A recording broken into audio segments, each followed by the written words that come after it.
Nearly 18 months into the COVID-19 global pandemic, questions remain over the origins of the virus. The U.S. intelligence community has said it does not know exactly where, when, or how the virus was first transmitted. And just this past June, the top U.S. intelligence official warned intelligence agencies may never find a so-called smoking gun.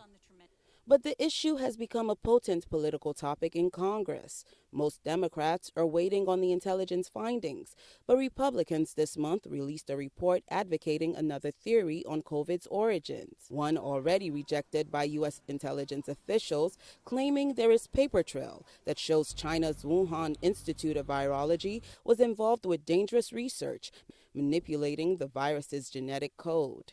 We said it was a possibility. Now I believe there's a preponderance of evidence that it was manufactured in the lab and it leaked, most likely accidentally.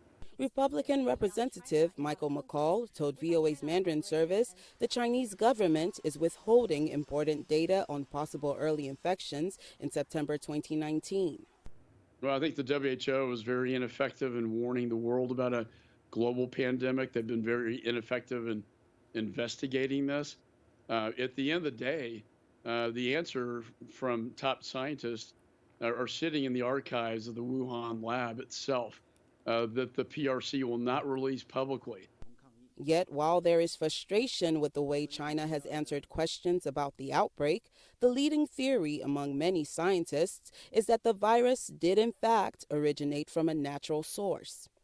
Virologist Dr. Ben Newman, who has studied coronaviruses for 25 years. It looks a lot like all the other bat viruses that are out there, and there aren't any specific features you could find on this virus that you can't find on several more coronaviruses. President Joe Biden in May gave the U.S. intelligence community 90 days to provide an in-depth assessment of the coronavirus origins. The president asked the intelligence community to redouble their efforts to collect and analyze information that could bring us closer to a definitive conclusion. Beijing has resisted prior international efforts to investigate the virus's origins, and in July rejected a bid by the World Health Organization to conduct a second phase of investigations in Wuhan. China also dismissed the lab leak theory as defying science. In order to shift its responsibility in poor COVID-19 response and out of the political motive of smearing and suppressing others, U.S. has been busy with the politicization, stigmatization, and turning early tracing study into its tool. Experts say it's critical to find the origin of a virus that has so far killed more than 4 million people worldwide. It's like finding a leak in the dam, and then you can plug it, and then you no longer have the leak, basically. And we do not know where that is or how imminent the danger is, whether this thing is really close or far away, whether there are lots of different variants of this thing, or whether it was a one-time thing.